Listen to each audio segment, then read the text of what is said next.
I'm Bill Clements, and I'm very pleased to be able to be here to talk to you on behalf of Eden, who's sponsoring me, and talk to you about the NA650 here, which is my amp of choice.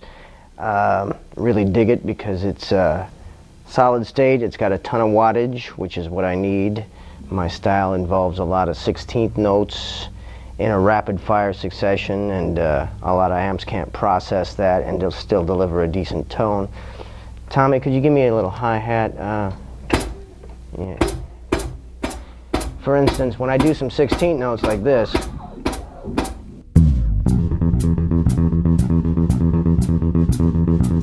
but then go down into a low register like this,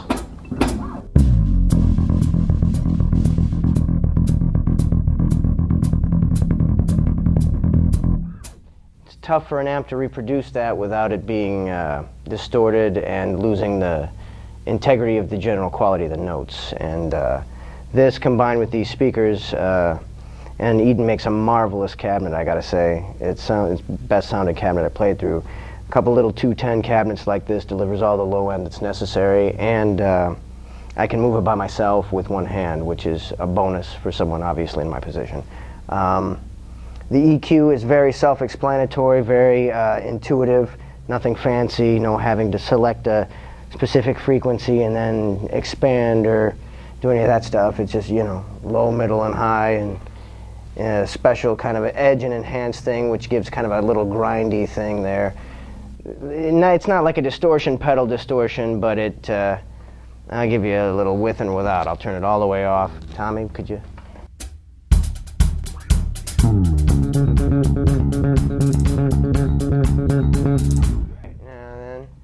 And I'll turn it all the way on. And I don't usually do it all the way on, but I'm just showing you the, yeah.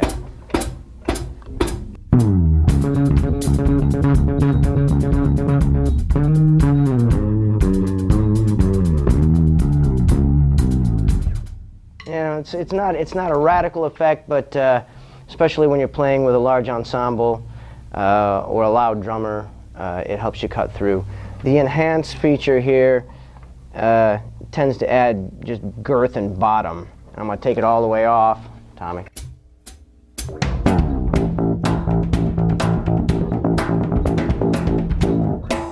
See, no, that's no enhance.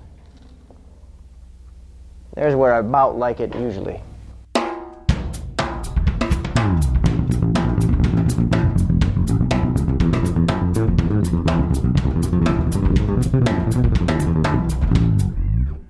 See, you know, it has a nice, and there's a foot switch that comes with it that